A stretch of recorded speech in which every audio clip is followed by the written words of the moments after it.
நம்ம தமிழ்நாட்டுல இன்னும் ஒரு சில நாட்கள்ல எலெக்ஷன் அப்படிங்கிறது நடக்க போகுது. கடந்த 2021 எலெக்ஷனை யாரும் மறந்துருக்க மாட்டீங்க அப்படின்னு நினைக்கிறேன். தமிழ்நாட்டுல மிகப்பெரிய கட்சிகள் அப்படின்னு சொல்லி பல வருஷமா இருந்துகிட்டு இருக்க திமுக அண்ட் அதிமுக, இவங்க ரெண்டு பேருடைய மிகப்பெரிய தலைவர்கள் கருணாநிதி அவர்கள், ஜெயலலிதா அவர்கள். இவங்க நல்லவங்களா கெட்டவங்களா, மக்களுக்கு நல்லது பண்ணிருக்காங்களா கெட்டது பண்ணிருக்காங்களா, இந்த டாபிக் நான் போக வரல.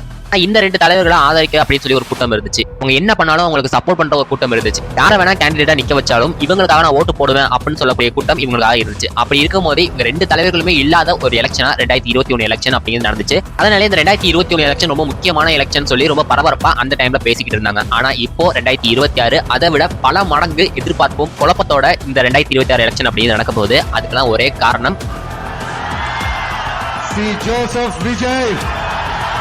அரசியலை பத்தி நமக்கு பெருசா ஐடியாலாம் எதுவும் இல்ல ப்ரோ. நமக்கு அரசியலை பத்தி எதுவுமே தெரியாது. அரசியல் இருக்கவங்க எல்லாருமே கெட்டவங்க தான். அந்த அரசியலே ஒரு சாக்கடை தான். அதனால அந்த அரசியல் நம்ம போக வேண்டாம் அப்படின்னு நினைச்சிருந்த பெரும்பாலான இளைஞர் சமுதாயம் ஐயோ 2026 எலெக்ஷன் வரப்போது இன்னொன்னு ஓட்டர் ஐடி வரல, ஓட்டர் ஐடி வந்தாலும் அது எஸ்ஆர் ஃபார்ம்ல என்னோட பேர் இருக்குமான்னு தெரியல, எலெக்ஷன் என்னைக்கு நடக்க போகுது, அதோட ரிசல்ட் என்னைக்கு வரப்போகுது, அரசியல் என்னென்னலாம் நடந்துகிட்டு இருக்கு அப்படின்னு சொல்லி தீவிரமா பாத்துட்டு இருக்காங்க. இதெல்லாம் யாரால?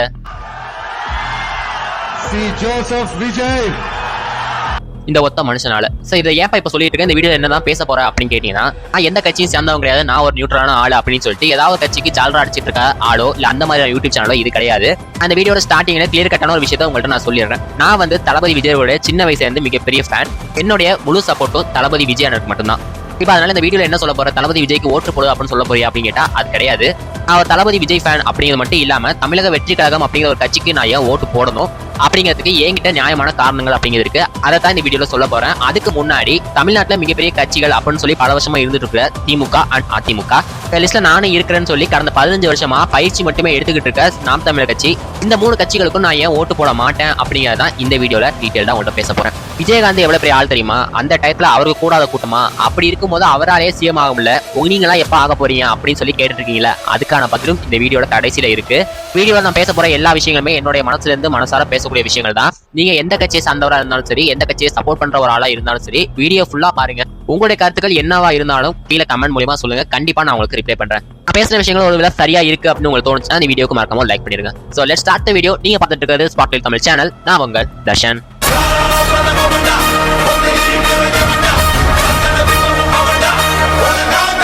நம்மளோட ஸ்பாட்லைட் தமிழ் சேனல் அப்படிங்கிறது முழுக்க முழுக்க சினிமா பத்தின ஒரு சேனலாக தான் ஸ்டார்ட் பண்ணோம். அதே மாதிரி தான் இப்போ வரைக்கும் ரன் ஆகிட்டு இருக்கு. ஆனா இப்போ எதுக்கு திடீர்னு இந்த அரசியல் பத்தின வீடியோ அப்படின்னு கேட்டீங்கன்னா, அரசியல் பேச வேண்டிய சூழ்நிலை நம்ம இருந்துட்டு இருக்கோம். எனக்கு அரசியல்லாம் பிடிக்காது, அரசியலை பத்தி எதுவுமே தெரியாது, எனக்கும் அரசியலுக்கு சம்பந்தமே இல்லை அப்படின்னு சொல்லி ஒரு கூட்டம் ஒன்று இருந்துகிட்டு இருந்துச்சு.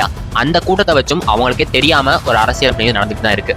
இப்போ வரப்போற 2026 எலெக்ஷன்ல அது எல்லாமே தலைங்கீழ மாறப்போகுது. முக்கியமா இளைஞர்களோட ஓட்டு இந்த தமிழ்நாட்டில் மிகப்பெரிய மாற்றத்தை ஏற்படுத்தும் அப்படின்னு நான் நினைக்கிறேன். அப்படி இருக்கும்போது நம்மளுடைய பங்களிப்பு இதுல இருக்கணும் அப்படிங்கிறதுக்காக தான் இந்த ஒரு வீடியோ.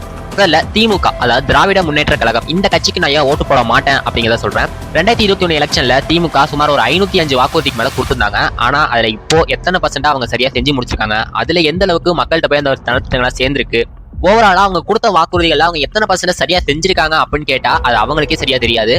ஒருத்தனை ஜாதி அடிப்படையில் வச்சு ஒருத்தன் பெரிய ஆளு, ஒருத்தன் சின்ன மேல் ஜாதி கீழ் ஜாதி அப்படிங்கிற பிரிவினை இருந்துடக்கூடாது, ஜாதி அப்படிங்கிற விஷயம் இருக்கவே கூடாது அப்படின்னு சொல்லி போராடிய ஒரு தலைவர் தந்தை பெரியார் அவர்கள். அவர் கொள்கை தலைவராக வச்சுக்கிட்டு ஜாதியின் அடிப்படையில் தான் ஒருத்தருக்கு சீட்டு கொடுக்கறதும், ஜாதியின் அடிப்படையில் தான் ஒருத்தர் கேண்டிடேட்ஸை நிக்க வைக்கிறதும் இவங்களோட கட்சியில பல வருஷமா நடந்து தான் வந்துகிட்டு இருக்கா. ஆனா இப்போ கடந்த வருஷங்கள்ல ஜாதி அடிப்படையாக வச்சு நடத்தப்பட்ட ஆணவ கொலைகளை கணக்கெடுக்கும் போது அது பெருசா போய்கிட்டே இருக்கு. அதுக்கெல்லாம் இந்த திமுக ஆட்சியில இருந்து என்ன ஆக்ஷன் எடுத்திருக்காங்க அப்படின்னு யார்கிட்ட கேட்டா அதுக்கு யாருக்கிட்டயுமே எந்த ஒரு பதிலும் இல்லை. அடுத்ததா பெண்கள் பாதுகாப்பு அப்படின்னு எடுத்துக்கிட்டோம்னா, தமிழ்நாட்டில் இருக்க பெண்களுக்கு பாதுகாப்பு கொடுக்குற மாதிரி இந்தியா லெவலில் வேற எந்த பெண்களுக்கும் பாதுகாப்பு இல்லை அப்படிங்கிற அளவுக்கு திமுக காரங்க பேச ஆரம்பிச்சாங்க. ஆனா எனக்கு ஒரு டவுட், 18 வயசு கீழே இருக்கிற பெண் குழந்தைகளுக்கு எதிராக நடத்தக்கூடிய செக்ஷுவல் ஹராஸ்மெண்ட்னால ஃபைல் பண்ணக்கூடிய போக்சோ கேஸ் மட்டும் நாளுக்கு நாள் இன்க்ரீஸ் ஆகிட்டே இருக்கு. அது எப்படி? 2 வயசு குழந்தையில இருந்து 60 வயசு பாட்டி வரைக்கும் யாருக்குமே இங்க பாதுகாப்பு அப்படிங்கிற விஷயம் இல்லை. இப்போ நம்ம வாழ்ந்துட்டு இருக்க இதே தமிழ்நாட்டில் அந்த 2 வயசு குழந்தைக்கு என்ன நடந்துச்சுன்னு சொல்லி நம்ம எல்லாருக்குமே தெரியும். அண்ணா யூனிவர்சிட்டியில் அந்த பொண்ணுக்கு என்ன நடந்துச்சு அப்படிங்கிறதும் தெரியும். கோவை ஏர்போர்ட் பக்கத்துல இருந்த கார்ல இருந்த பொண்ணுக்கு என்ன நடந்துச்சு அப்படிங்கிறதும் தெரியும். இப்போ ரீசெண்டா 17 வயசு பொண்ணு, நல்லா படிக்கக்கூடிய ஒரு பொண்ணு, அவங்க வீட்டுல டாய்லெட் வசதி இல்லாதனால அந்த பொண்ணுக்கு என்ன நடந்துச்சு அப்படின்னு சொல்லி நம்ம எல்லாருக்கும் தெரியும். இந்த மாதிரி சொல்ல ஆரம்பிச்சோம்னா நம்ம சொல்லிக்கிட்டே போலாம். அந்த அளவுக்கு தமிழ்நாட்டுல பிரச்சனைகள் அப்படிங்கிறது நடந்திருக்கு பெண்களுக்கு எதிராக. இவ்வளவு பிரச்சனைகள் தொடர்ந்து நடந்துகிட்டு இருக்கு. இவ்வளவு மக்களும் இதை பார்த்துட்டு இருக்காங்க. இதுக்கு ஆட்சியில இருக்க திமுக அரசு என்ன பண்ணிருக்காங்க, என்ன ஆக்ஷன் எடுத்துருக்காங்க அப்படின்னு கேட்டா, இந்த மாதிரி தப்புகளை பண்ற பாதி பேர் இவங்க கட்சியில தான் இருக்கிறாங்க. அப்புறம் எப்படி அவங்க ஆக்ஷன் எடுப்பாங்க?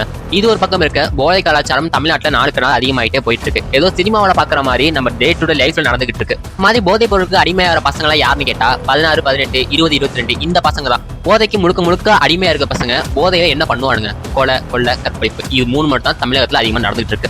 இதை பத்தி திமுக அரசு கிட்ட கேட்டா அவங்க என்ன சொல்றாங்கன்னா, போதைப் பொருள் வந்து தமிழகத்துல உருவாக்குறது இல்ல, கடல் வழியா வந்துகிட்டு இருக்கு, அதை வந்து நம்மளால கட்டுப்படுத்த முடியாது, மாநில அரசு கட்டுப்படுத்த முடியும் அப்படிங்கிற மாதிரி சொல்றாங்க. அது கடல் வழியா வந்தாலும் அது இந்திய தமிழ்நாட்டுல ரோட்ல தான் வச்சு விநியோகம் பண்றாங்க.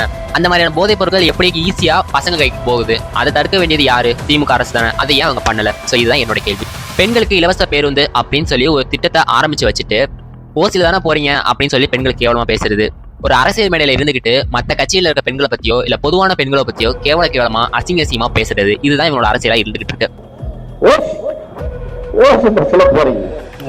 எம்ஜிஆர் செத்தா ரெட்டை இலைய ஊர் மேல விட்டீங்க, ஜெயலலிதா செத்தா ரெட்டை இலைய ஊர் மேல விட்டீங்க. பாதுகாப்பு இல்ல, பெண்களுக்கு இல்ல. ஏண்டா நான் விஜய் கேட்கிறேன், தீசா பண்ணாங்க என்ன பண்ணிட்டோம். ஆட்சிக்கு வந்தா அனைத்து பெண்களுக்கும் 1000 ரூபாய் தரப்படும் அப்படின்னு சொல்லிட்டு ஆட்சிக்கு வந்ததுக்கு அப்புறம் தகுதியான பெண்களுக்கும் அப்படின்னு சொல்லி மாத்துறாங்க. அந்த தகுதியான பெண்களை அவங்க எந்த வகையில அடிப்படையை எடுத்தாங்க அப்படின்னு தெரியல. தமிழ்நாட்டில் இருக்க 40% பெண்களுக்கு சரியான திட்டம் போய் சேரல அப்படின்னு தான் சொல்லி ஆகும். அதுல ஒரு குடும்பத்துல இருந்தா இப்ப நானும் பேசிக்கிட்டு இருக்கேன். நாங்க ஒரு மிடில் கிளாஸ் ஃபேமிலி தான். எங்க அம்மாவுக்கு அந்த 1000 ரூபாய் பணம் அப்படிங்கிறது வரல. எங்க அம்மா மாதிரியே தமிழகத்துல இருக்க நிறைய தாய்மார்களுக்கு ஏகப்பட்ட பேருக்கு இந்த பணம் அப்படிங்கிறது போய் சேரல. ஆனா திமுக விளம்பரப்படுத்துறது எப்படின்னா, அனைவருக்கும் 1000 ரூபாய் பணம் போய் சேர்ந்துருச்சு அப்படிங்கிற மாதிரி சொல்லிட்டு இருக்காங்க. 2021 திமுக ஆட்சிக்கு வந்ததுக்கு ஒரு முக்கியமான காரணம் அவங்க கொடுத்த வாக்குறுதிகளை நீட் தேர்வை கண்டிப்பா ஒழிச்சிருவோம் அப்படிங்கிற மாதிரி சொல்லியிருந்தாங்க. நீட் தேர்வை ஒழிக்கிறதுக்கான ரகசியம் எங்கள்கிட்ட மட்டும் தான் இருக்கு அப்படிங்கிற மாதிரி சொல்லியிருந்தாங்க. அது இப்போ வரைக்கும் அவங்க ரகசியமாவே வச்சிருக்காங்க. கேட்டா நாங்க ட்ரை பண்ணோம் ஆனா எங்களால முடியல அப்படிங்கிற மாதிரி அவங்க சொல்றாங்க. ஆனா அவங்க வாக்குறுதி கொடுக்கும்போது நாங்க நீட் தேர்வை ஒழிக்கிறதுக்கு நாங்க முயற்சி பண்ணுவோம் அப்படிங்கிற மாதிரி சொல்லல, அவங்க மட்டுமா ஒழிச்சிருவோம் அப்படிங்கிற மாதிரி சொல்லியிருந்தாங்க. மாதிரி பொய் வாக்குறுதிகள் கொடுத்துதான் அவங்க 2021 ஆட்சிக்கு வந்தாங்க. ஆனா இது 2026 நடக்காது அப்படின்னு நான் நினைக்கிறேன். விஜயோட மீட்டிங்கு போன கரூர் ஸ்டாம்பில் 41 பேர் இறந்தாங்க. அப்ப அந்த 41 பேர் இறந்த அன்னைக்கு நைட்டு சென்னையில இருந்து கரூருக்கு உடனே வந்தாரு முதலமைச்சர் ஸ்டாலின் அவர்கள். அதே மாதிரி 2024 நடந்த கள்ளக்குறிச்சி கள்ளச்சாரம் சாவு 67 பேர் இறந்தாங்க. அப்ப யாருமே அங்க போகலையே. கரூர் ஸ்டாம்பை பொறுத்த வரைக்கும் யாருக்குமே அப்படி ஒரு விஷயம் நடக்க போகுது அப்படின்னு சொல்லி யாருமே எதிர்பார்க்கல. ஆனா திமுகவில் இருக்க அமைச்சர்கள் மட்டும் இது ஏற்கனவே நடக்க போகுதுன்னு தெரிஞ்ச மாதிரி எல்லாம் அலர்ட்டா கரெக்டா அந்த டயத்துக்கு எப்படி வந்தாங்க அப்படிங்கிறதும் தெரியல. இந்த இறந்து போன 41 பேரோட பாடியும் அன்னைக்கு நைட்டு ஒரே நாள் நைட்டு எப்படி போஸ்ட்மார்ட்டம் பண்ணாங்க அப்படிங்கிறது தெரியல. அதுக்கான அவசியம் என்ன அப்படிங்கிறதும் தெரியல. இது மாதிரி தமிழ்நாட்டில் இருக்கிற எல்லா விஷயங்களும் தமிழ்நாட்டில் இருக்க மக்கள் பார்த்துக்கிட்டு இருக்காங்க. கண்டிப்பா ஏமாற மாட்டாங்க அப்படின்னு நினைக்கிறேன். அடுத்த பெரிய கட்சியான ஏஐஏடிஎம்கே, அதாவது அனைத்து இந்திய அண்ணா திராவிட முன்னேற்ற கழகம். இந்த கட்சியை 1972 நம்ம எம்ஜிஆர் அவர்கள் ஆரம்பிச்சாரு. அதுக்கப்புறமா அவர் சிஎம் ஆனாரு, நல்லாட்சி கொடுத்தாரு. அதுக்கப்புறமா அந்த கட்சியோட தலைமைக்கு நம்ம ஜெயலலிதா வந்தாங்க, அவங்களும் நல்லாட்சி கொடுத்தாங்க. 2016 அவங்க இறந்ததுக்கு அப்புறம் இந்த கட்சி சுக்குநூறா உடஞ்சு போயிடுச்சு அப்படின்னு தான் சொல்லி ஆகணும். அடுத்த தலைமைக்கு யார் வரப்போகிறா, அவங்களுக்குள்ள நடந்த சண்டைனாலேயே கட்சியில நிறைய விரிசல் அப்படிங்கிறது விடுக்க ஆரம்பிச்சது. இப்ப ஓவராலா அந்த கட்சியை உடஞ்சி இப்ப திரும்பவும் எடப்பாடி அவர்கள் அந்த கட்சியை உருவாக்கியிருக்காரு. ஆனா இருந்தாலும் டிஎம்கேக்கு ஒரு ஸ்ட்ராங்கான டஃப் ஃபைட் கொடுத்த அந்த ஏடிஎம்கேவா இப்போ இருக்க ஏடிஎம்கே இல்ல. எடப்பாடி அவர்கள் இதுக்கு முன்னாடி ஆட்சியில் இருந்த அந்த 4 வருஷத்துல நிறைய பிரச்சனைகள் அப்படிங்கிறது வந்திருக்கு. அதுல முக்கியமான பிரச்சனைகள் 2018 நடந்த துப்பாக்கிச்சூடு பிரச்சனை. ஸ்டெர்லைட் இஷ்யூல 13 பேரை சுட்டு கொன்னாங்க. இந்த மாதிரி உயிரெடுக்கிற அதிகாரத்தை யாருக்கு கொடுத்தது அப்படிங்கிறது தெரியல. இப்போ நம்ம திமுக ஆட்சியில கஸ்டடி டெத் அப்படிங்கிறது அதிகமாகிடுச்சு அப்படிங்கிற மாதிரி நம்ம பேசிக்கிட்டு இருக்கோம். இதுவே நம்ம எடப்பாடி அவர்கள் முதலமைச்சரா இருந்த அந்த டயத்துல 2020 சாத்தான்குளம் இந்த விஷயத்த நம்ம யாராலுமே மறக்க முடியாது. அப்பா மகன் கஸ்டடி டெத். அப்போ திமுக இப்போ பண்ணிட்டு இருக்கிறது தப்புனா அதிமுக அந்த டயத்துல பண்ணதும் தப்பு தான். அப்ப இவங்க 2 பேருமே ஒண்ணு அப்படிதான் நம்ம எடுத்துக்கணும். இவங்க 8000 கொடுத்தா அவங்க 10,000 கொடுக்குறது, இவங்க 1000 ரூபாய் கொடுத்தா அவங்க 2000 ரூபாய் கொடுக்குறது, இதெல்லாம் எப்படி இருக்குன்னா ஓட்டு போறதுக்கு முன்னாடியே காசு கொடுக்காம ஓட்டு போட்டதுக்கு அப்புறம் மக்களுக்கு காசு கொடுக்குற மாதிரி. ஒருவேளை அதிமுக ஆட்சிக்கு வந்தா இப்ப திமுக என்னென்ன தப்புகள்லாம் பண்ணிக்கிட்டு இருக்காங்களோ அதே தப்பதான் அவங்களும் பண்ண போறாங்க. இப்போ பெண்களுக்கு எதிராக இப்ப இருக்கக்கூடிய பிரச்சனைகளும் இப்ப சட்ட ஒழுங்கு சரியில்லாதனால நடக்கக்கூடிய பிரச்சனைகளும் தொடர்ந்து நடந்துட்டு தான் இருக்க போகுது. இந்த 2 கட்சிகளுமே மக்களை நம்பியோ இல்ல அவங்க கொடுக்கக்கூடிய ஆட்சியை நம்பியோ இல்ல கூட்டணி கணக்குல மட்டும் தான் நம்பி இருக்காங்க. அவங்க கொடுக்குற இலவசத்தை மட்டுமே நம்பி இருக்காங்க. அதனாலதான் ஏடிஎம்கேவா இருக்கட்டும் டிஎம்கேவா இருக்கட்டும் இந்த 2 கட்சிக்கும் என்னுடைய ஓட்டு நான் போய் போட மாட்டேன். அடுத்ததா 3வதா என்டிகே, அதாவது நாம் தமிழர் கட்சி.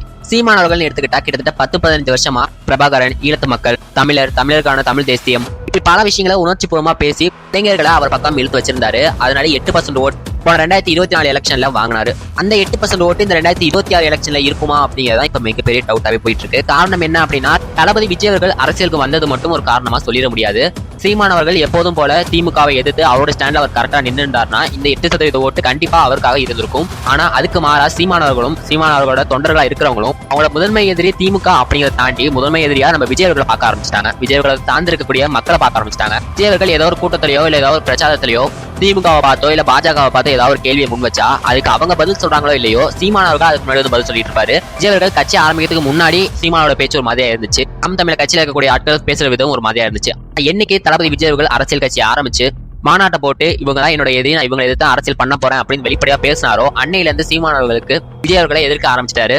எந்த இடத்துக்கு போனாலும் திமுகவை எந்த அளவுக்கு திட்டாரோ இல்லையோ, ஆனா விஜயர்களை பத்தியும் விஜயோட கட்சியான தாவேகாவை பத்தியும் தவறுகளா பேசுறது இந்த மாதிரி தொடர்ந்து பேசிக்கிட்டே வந்துட்டு இருக்காரு. இதுக்கெல்லாம் காரணம் என்ன அப்படின்னு பார்க்கும்போது ஒரு சில பேர் என்ன சொல்றாங்க அப்படின்னா, இவர் வந்து திமுக காசு வாங்கிட்டு தான் பேசிக்கிட்டு இருக்காரு. நான் இதெல்லாம் ஒதுக்கி வச்சிடறேன். இப்ப இவரோட கட்சியை மட்டும் பத்தி நம்ம பேசுவோம். இவர் தளபதி எதிர்க்கிறாரு எதிர்க்கல அதை பத்தி நம்ம பேச வேண்டாம். இவருடைய கட்சிகளோட கொள்கை என்ன, கோட்பாடுகள் என்ன அப்படின்னு பார்க்கும்போது இப்ப முதன்மையா சொல்லக்கூடிய விஷயம் என்ன, தமிழ் தேசிய கொள்கையை முன்னெடுத்து வைக்கிறாரு. கட்சி வளர்ந்ததுக்கு முக்கியமான காரணமே தமிழர்கள் அப்படின்னு பேசுறதை விட ஈழத்து போரில் நடந்த பிரச்சனைகளை பத்தி பேசுறது, அந்த பிரபாகரன் அவர்களை பத்தி பேசுறது, இது மாதிரி பேசி உணர்வுபூர்வமா பேசினாலதான் இவங்க பின்னாடி இவருடைய கூட்டம் அப்படின்னு நினைச்சு. நான் கேட்கிற ஒரு விஷயம் என்ன அப்படின்னா, நாம் தமிழர் கட்சி ஆரம்பிச்சு கிட்டத்தட்ட 15 வருஷத்துக்கு மேல ஆயிடுச்சு. ஆரம்பிச்ச காலத்துல இருந்து இப்போ வரைக்கும் திரள்நிதி அப்படிங்கிற ஒரு விஷயம் வாங்கிட்டு இருக்கீங்க.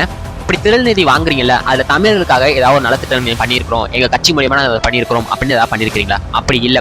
ஈழத்துல போர் நடந்ததுக்கு அப்புறம் தமிழ்நாட்டுல அகதிகளாக இருக்கக்கூடிய அந்த ஈழத்து மக்களுக்காக ஏதாவது நீங்க பண்ணிருக்கீங்களா? அதான் எங்களோட கொள்கை தலைவர், பெரியார் தான் எங்களோட வழிகாட்டி அப்படின்னு சொல்லி பேசிட்டு இருந்தவர் இப்ப பெரியாரு யாருன்னு தெரியாது, எனக்கு பெரியார் எனக்கு அவசியமே இல்லை அப்படிங்கிற மாதிரி பேசிக்கிட்டு இருக்காரு. என்னுடைய ஐயான, என்னுடைய தாத்தன், நான் அவனுக்கு பேரன். பார்த்தா படிப்பெல்லாம் அவசியம் இல்ல, போய் மாடி மேயி அது மூலியமா காசு சம்பாதிக்கலாம், நம்ம பெரிய வளர்ச்சி அடையலாம் அப்படிலாம் பேசிட்டு, ஆனா அவங்களோட பசங்களை மட்டும் அமெரிக்கன் இன்டர்நேஷனல் ஸ்கூல்ல போய் படிக்க வைக்கிறாரு 25 லட்ச ரூபா ஃபீஸ் கட்டி. அந்த 25 லட்ச ரூபா எப்படி காசு வருது அப்படின்னு யாருக்கையாவது கேட்டாலும் அதுக்கும் பதில் கிடையாது. மேடையில தமிழ்னு இவ்வளவு பேசிட்டு ஆனா ஆங்கில கல்வியில போயிட்டு அவர் பசங்களை படிக்க வைக்கிறது ஏன் அப்படின்னு கேட்டாலும் அதுக்கும் பதில் கிடையாது. கலைஞர் அவர்களையும் ஸ்டாலின் அவர்களையும் இவ்வளவு கேவலமா மேடையில் திட்டிட்டு இன்னத்தை கொண்டதே இவன் தான் அப்படிலாம் சொல்லி பேசிட்டு அவங்க வீட்டுக்குள்ளேயே போய் உட்கார்ந்து வராரு. தமிழ் தேசியத்தை பேசுற நீங்க எதுக்கு பிராமண கடப்பாறைய கையில எடுக்கிறீங்க அப்படின்னு கேட்டாலும் பதில் கிடையாது. இலவசமா டிவி கொடுத்தா வாங்கிட்ட, ஃபேனு கொடுத்தா வாங்கிட்ட, கிரைண்டர் கொடுத்தா வாங்கிட்ட, காசு கொடுத்தா வாங்கிட்ட, இப்ப கடைசியில இலவசமா புள்ள கொடுத்தா வாங்கிப்பே அப்படின்னு சொல்லி தமிழகத்துல இருக்க மொத்த பெண்களையே ரொம்ப கேவலமா கொச்சையா பேசியிருக்காரு சீமான் அவர்கள். எல்லாத்தையும் சகித்துக்கிட்டு எல்லாத்துக்கும் பெருமையா ஓட்டு போட்டிய நீ இலவசமா புள்ளதாரன்னு சொன்னா நீ ஏற்பியா? கரெக்டா தப்பா நீங்களே சொல்லுங்க. நீங்க கரெக்ட் அப்படிங்கிற மைண்ட் செட்ல இருக்கிற ஒரு ஆளா இருந்தாலும் உங்கள்ட்ட ஒரு விஷயத்தை கிளாரிஃபை பண்ணிக்கிறேன். இலவசம் அப்படிங்கிறது இங்க யாருனாலும் கொடுக்க முடியாது, அதுக்கு வாய்ப்பும் கிடையாது. ஏன் அப்படின்னா ஒரு ஆட்சியில இருக்கக்கூடிய ஒரு அரசாங்கம் ஒரு விஷயத்தை இலவசமா கொடுக்குது அப்படின்னா அதை எங்க இருந்து கொடுப்பாங்க? அவங்களோட கட்சியோட கை காசு இருந்தா எடுத்து கொடுப்பாங்க, இல்ல மக்களோட வரிப்பணத்துல இருந்து அதுக்கான நலத்திட்டங்களை கொடுக்குறாங்க. அதுதான் இலவசம் அப்படிங்கிற பேர்ல இத்தனை நாளா கொடுத்துக்கிட்டு இருக்காங்க. மக்களோட காசு திருப்பி மக்களுக்கே வருது, இது இலவசம் கிடையாது. அப்படி பார்த்தா திரள்நிதி வாங்குறீங்கல்ல, அது பேர் என்ன? தமிழ்நாடு போய் யார்ட்டையும் கையேந்தி நிக்காத அப்படின்னு சொல்லக்கூடியவங்க சீமான் தன்னோட சொந்த பணத்திலையும் தன் கட்சிக்காரங்களோட சொந்த பணத்திலையும் தான் இந்த கட்சியை நடத்திருக்கணும். அதை விட்டுட்டு மக்கள்கிட்டையும் சின்ன சின்ன பசங்கள்ட்டையும் காசு வாங்கி இந்த கட்சியை நடத்திட்டு இருக்காரு. இப்ப இது பேர் என்ன? விஜயோட தனிப்பட்ட வாழ்க்கையை பத்தி நான் பேச மாட்டேன், ஏன்னா நான் பிரபாகரன் பிள்ளைகள் அப்படின்னு சொல்லி நாம் தமிழர் கட்சியை சேர்ந்தவங்க பேசிக்கிட்டு இருந்தாங்க. ஆனா இப்ப மேடைக்கு மேடை விஜயோட தனிப்பட்ட வாழ்க்கையை மட்டுமே டார்கெட் பண்ணி பேசிட்டு இருக்காங்க. சரி, விஜயோட பத்தி பேசுறீங்க, விஜயோட மனைவியை பத்தி பேசுறீங்க, அவர் அரசியலுக்குள்ள வந்துட்டாரு, பொது வாழ்க்கைக்குள்ள வந்துட்டாரு, அவரை பத்தி பேசுறீங்க. ஆனா அதுவே தவறுதான். சம்பந்தமே இல்லாம எந்த ஒரு ஆதாரமும் இல்லாம இன்னொரு நடிகையோட சேர்த்து வச்சு ரொம்ப கொச்சியா கேவலமா ஆபாசமா பேசிட்டு இருக்கீங்க. மனைவி தனியா இருக்கு, மகன் தனியா இருக்கா, புள்ள தனியா இருக்கு, பொண்டாட்டி தனியா இருக்கு, அப்பா தனியா இருக்காரு, அம்மா தனியா இருக்காரு, யாருமே இல்லாத வீட்டுக்கு எதுக்குப்பா 6 மணிக்குள்ள போற? அந்த வீட்டுக்குள்ள அப்படி என்னதான் அடைச்சு வச்சிருக்கிற? ஒருத்தோட தனிப்பட்ட வாழ்க்கையை பத்தி நம்ம பேசுறோம் அப்படின்னா அதுல முதல்ல நம்ம ஒழுங்கா இருந்துட்டு அதுக்கப்புறம் அடுத்தவங்களை பத்தி பேசணும். விஜயலட்சுமி யாரு, அவங்க என்னென்ன வீடியோ எல்லாம் வெளியிட்டாங்க, அவங்க என்னென்ன விஷயங்கள்லாம் பேசியிருக்காங்க, அவங்க நீங்க என்னென்ன பேசியிருக்கீங்க அப்படிங்கறதெல்லாம் வீடியோ எல்லாத்தையுமே இருக்கு. அப்படி இருக்கும் இதெல்லாம் பத்தி நீங்க பேசுறதுக்கு எந்த ஒரு தகுதியுமே கிடையாது. நாம் தமிழர் கட்சியை சார்ந்தவங்க இப்ப எப்படி பேச ஆரம்பிச்சிட்டாங்க அப்படின்னா, நீங்க எங்களுக்கு ஓட்டு போடாட்டி கூட பரவாயில்ல, மாற்றம் வேணும்னு சொல்லி நீங்க விஜய்க்கு ஓட்டு போட்டுறாதீங்க அப்படிங்கிற மாதிரி பிரச்சாரத்தை முன் வச்சுக்கிட்டு இருக்காங்க. அதை நம்ம நிறைய இடங்கள் பார்க்க முடிஞ்சு. அப்போ இது மூலியமா நீங்க என்னதான் சொல்ல வர்றீங்க? எனக்கும் ஓட்டு போடாதீங்க, விஜய்க்கும் ஓட்டு போடாதீங்க, நீங்க திமுகவுக்கும் அதிமுகவுக்கும் ஓட்டு போடுங்க, அவங்க திரும்ப ஆளும் கட்சியா வரட்டும், நான் திரும்ப இதே மாதிரி மக்கள்கிட்ட திரள்நிதி வாங்கிட்டு அப்படியே எங்களோட வாழ்க்கையை நாங்க சொகுசா வாழ்ந்துகிட்டு இருக்கோம் அப்படிங்கிற மாதிரி தான் இருந்துட்டு இருக்கு. இந்த காரணங்களால தான் நான் நாம் தமிழர் கட்சிக்கும் ஓட்டு போட மாட்டேன் அப்படிங்கிறத நான் சொல்றேன். இப்ப நம்ம தமிழக வெற்றி கழகத்துக்கு நான் ஏன் ஓட்டு போட போறேன் அப்படிங்கிற காரணத்தை சொல்றேன். நான் வந்து விஜய் ஃபேன், எனக்கு விஜய் பிடிக்கும், இந்த காரணங்களை தவிர்த்துட்டு அந்த மனுஷனுக்கு இப்ப பணம் அப்படிங்கிற விஷயம் தேவையே கிடையாது. ஏன்னா இப்ப அரசியலுக்கு வந்ததுக்கப்புறம் தான் பணம் சம்பாதிக்கணும் அப்படிங்கிற ஒரு அவசியம் கிடையாது. இப்படி இருக்கும்போது அவர் ஆட்சிக்கு வந்ததுக்கு அப்புறம் கொள்ளையடிக்கிறது, அந்த பணத்தை வச்சு அவரோட வீட்டுக்கு சொகுசா சேர்க்கிறது, இந்த மாதிரி விஷயங்கள்லாம் எதுவுமே இருக்காது. அவருக்கு ஒருவேளை பணம் தான் முக்கியம் அப்படின்னு சொல்லி இருந்தா அவரோட கை காசை எடுத்து போட்டு கட்சி நடத்திட்டு இருக்க மாட்டாரு. இப்ப 200 கோடி சம்பளம் வாங்கிட்டு இருக்காரா, அடுத்த படத்துக்கு 300 கோடி சம்பளம் வாங்கன்னு சொல்லிட்டு அடுத்த படங்கள் நடிக்க ஆரம்பிச்சிருவாரு. எனக்கு அந்த சொகுசான வாழ்க்கை அப்படிங்கிறது தேவை கிடையாது, என்னுடைய மக்களுக்கு நான் ஏதாவது ஒன்று பண்ணணும் அப்படின்னு சொல்லி இப்ப வந்திருக்காரு. அப்படிப்பட்ட ஒரு மனுஷனுக்கு கண்டிப்பா சப்போர்ட் பண்ணணும் அப்படிங்கிறது ஒரு காரணம். நான் தமிழ் சினிமாவிலே மிகப்பெரிய ஸ்டாரா இருக்கிறேன், எனக்கு வந்தாலே மக்கள் ஓட்டு போட்டுருவாங்க, என் முகத்துக்காக ஓட்டு போட்டுருவாங்க அப்படின்னு சொல்லி எனக்கு கூட்டத்தை தப்பா உபயோகப்படுத்தாம 5 கொள்கை தலைவர்களை எடுத்துக்கிட்டு அந்த 5 கொள்கை தலைவரை ஏன் நம்ம கொள்கை தலைவரா எடுத்துக்கிட்டோம் அப்படிங்கிறத புரிய வச்சு ஒருத்தனை ஜாதி மதம் இனம்னு சொல்லி எந்த வித பாகுபாடும் பார்க்கக்கூடாது, பிறப்பால நம்ம எல்லாருமே சமம் தான் அப்படின்னு சொல்லி பிறப்புக்கும் எல்லா உயிருக்கும் அப்படிங்கிற ஒரு கோட்பாடை கொண்டு வந்திருக்காரு. அரசியல்னா என்னன்னே தெரியாம சுத்தி இருந்த பசங்களுக்கு அரசியல்னா இதாம்பா அப்படின்னு சொல்லி புரிய வச்சு எல்லாரையும் அரசியல் படுத்துறதுக்கு ட்ரை பண்ணிட்டு இருக்காரு. எல்லாம் தாண்டி ஒரு யங்ஸ்டரா எனக்கு ஆட்சி மாற்றம் அப்படிங்கிறது தமிழ்நாட்டில் தேவைப்படுது. அந்த மாற்றம் தளபதி விஜய் அவர்களால் மட்டும் தான் இருக்க முடியும். விஜயகாந்த் அவர்கள் கட்சி ஆரம்பிக்கும் போது எவ்வளவு கூட்டம் வந்து தெரியுமா? ஆனா அவராலேயே ஆட்சியை பிடிக்க முடியல, நீங்களா எப்படி ஆட்சியை பிடிக்க முடியும் அப்படின்னு சொல்லி கேட்டா, முதல் விஷயம், விஜயகாந்த் அவர்களுக்கு ரசிகர்கள் இருந்தாங்களான்னு கேட்டா இருந்தாங்க அந்த டைத்துல. ஆனா அவர் தான் நம்பர் 1 ஸ்டாரா இருந்தாரான்னு கேட்டா கிடையாது. அவருக்கு ஈக்குவலான ஸ்டார்ஸ் நிறைய பேர் இருந்தாங்க. ஆனா அவர் முக்கியமான ஸ்டாரா இருந்தாரு. அவருக்குன்னு சொல்லி ஒரு கூட்டம் இருந்துச்சு. அவர் கட்சி ஆரம்பிக்கும் போது வந்து சப்போர்ட் பண்ணாங்க. ஆனா விஜய் அவர்களுக்கு இருக்கிற மாதிரி ஒரு பெண்கள் சப்போர்ட் நம்ம விஜயகாந்த் அவர்களுக்கு இருந்துச்சா அப்படின்னு கேட்டா கம்மி தான். ஆனா அவங்களுக்கும் பெண்கள் சப்போர்ட் அப்படிங்கிறது இருந்துச்சு. ஆனா இப்ப இருக்க விஜய் அவர்களை கம்பேர் பண்ணும்போது விஜயகாந்த் அவர்களுக்கு பெண்கள் ஓட்டு அப்படிங்கிறது கம்மியா தான் இருந்துச்சு. ஏன் சொல்றேன் அப்படின்னா, விஜயகாந்த் அவர்களை ரசிகர்களா இருந்தவங்க யார் அப்படின்னா இளைஞர்கள், ஒரு மெச்சூரான ஆடியன்ஸ்னா அவங்களுக்கு ஃபேனா இருப்பாங்க. ஏன்னா அவரோட படங்கள் எல்லாமே அரசியலை பத்தி தான் இருக்கும். நாட்டுக்காகவும் மக்களுக்காகவும் ஏதாவது பண்ற மாதிரி தான் அந்த படத்துல எல்லாம் நடிச்சிருப்பாரு. அப்படி இருக்கும்போது ரசிகர்கள் அவங்களுக்கு எப்படி இருந்திருப்பாங்க நீங்களே யோசிச்சு பாருங்க. ஆனா இப்போ நம்ம தளபதி விஜய் அவர்களை எடுத்துக்கங்க, அவங்க சின்ன பசங்கள்ல இருந்து பெரிய ஆட்கள் வரைக்கும் எல்லாருக்கும் பிடிச்ச மாதிரியான ஒரு ஸ்டாரா இருக்காரு. அப்படி இருக்கும்போது அவங்களுக்கு பெண்கள் சப்போர்ட் அப்படிங்கிறது எந்த இருக்கும் அப்படிங்கிறத யோசிச்சு பாருங்க. விஜயகாந்த் அவர்கள் இருந்த அந்த டயத்துல சோசியல் மீடியா அப்படிங்கிற ஒரு விஷயம் பெருசா இல்ல. மெயின் ஸ்ட்ரீம் மீடியாவா இருந்த நியூஸ் சேனல்ஸ், அந்த பத்திரிகை என்ன சொல்றாங்களோ அதுதான் உண்மை அப்படின்னு சொல்லி மக்கள் எல்லாமே நம்பிட்டு இருந்தாங்க. அதை வச்சுதான் நம்ம விஜயகாந்த் அவர்களை குடிகாரன், கோமாளின்ஸ் திரும்ப திரும்ப அவரை வச்சு ட்ரோல் மெட்டீரியலாவே மாத்திட்டாங்க. ஆனா இப்போ நீங்க விஜய் அவர்களை பத்தி ஏதாவது ஒரு தப்பா ஒரு விஷயம் பேசினாலும் தளபதி விஜய் அவர்கள் டைரக்டா வந்து ரியாக்ட் பண்ணுவாரோ மாட்டாரோ, அவருக்கு பதிலா விர்ச்சுவல் வாரியர்ஸ் அப்படின்னு சொல்லக்கூடிய நாங்க அவங்க பேசுறவங்க யாரு, அவங்க எதனால அதை பேசுறாங்க, இதுக்கு முன்னாடி அவங்க யார்கிட்ட இருந்திருக்காங்க, என்ன பண்ணாங்க அப்படின்னு மொத்த டீடைல்ஸ் எடுத்து நாங்க பேசிக்கிட்டு இருக்கோம். அந்த டைம்ல விஜயகாந்த் அவர்களை பத்தி ஏதாவது பொய்யான விஷயம் வந்துச்சுன்னா அது பொய் அப்படிங்கிறது நிரூபிக்கிறது அப்படிங்கிறது ரொம்ப கஷ்டமான விஷயம். ஆனா இப்போ தளபதி விஜய் அவர்களை பத்தி ஏதாவது பொய்யான விஷயமோ இல்ல அவரை பத்தி ஏதாவது தப்பான விஷயமோ வந்துச்சுன்னா, இல்ல தளபதி விஜய் அவர்களுக்கு எதிராக செய்யக்கூடிய சதி வேலை அப்படின்னு சொல்லக்கூடிய இடத்துல நாங்க இருக்கிறோம். சோசியல் மீடியா இருக்கு. அதனால மக்களுக்கு எது நல்லது எது கெட்டது, யார் என்ன பண்றாங்க அப்படின்னு சொல்லி நம்ம எல்லாருக்குமே தெரிஞ்சு பார்த்துட்டு இருக்காங்க. விஜயகாந்த் அவர்கள் ஆட்சியை பிடிக்கல, விஜய் எப்படி பிடிப்பாரு அப்படிங்கிற கேள்விக்கு இதுதான் பதில். விஜய் அவர்களுக்கு ஏன் இந்த அளவுக்கு கூட்டம் கூடுது? அவர் உண்மையா இருக்கிறாரு, மக்கள் அவரை விரும்புறாங்க. எங்க தளபதி விஜய் அவர்கள் மக்களை நம்புறாங்க, மக்களும் விஜய் அவர்கள் நம்புறாங்க. கண்டிப்பா அவங்க ஏமாத்த மாட்டாங்க. விஜய் அவர்களை கண்டிப்பா சிஎம் ஆக்குவாங்க. யார் என்னதான் சொன்னாலும் இப்ப வரப்போற 2026 எலெக்ஷன்ல 2 பேர் கிடையாது தான் போட்டியே. ஒன்னு டிவிகே, இன்னொன்னு டிஎம்கே. மக்கள் விரோத ஆட்சி நடத்துற ஸ்டாலின் சார் வேணுமா, இல்ல மக்களை நேசிக்கிற மக்கள் கொண்டாடக்கூடிய நம்ம தளபதி விஜய் வேணுமா? கமெண்ட்ஸை சொல்லுங்க. ஏப்ரல் 23 எலெக்ஷன், யாரும் தயவு செஞ்சு ஓட்டு போட்டுறாம மட்டும் இருக்காதீங்க. எலெக்ஷன்ல ஒவ்வொருத்தரோட ஓட்டும் ரொம்ப ரொம்ப முக்கியமான ஒரு ஓட்டுக்காக பார்க்கப்படுது.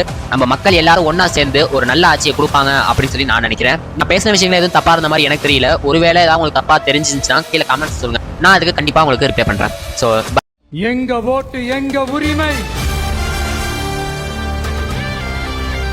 ஓட்டு விசில் சின்னத்துக்கு தான்.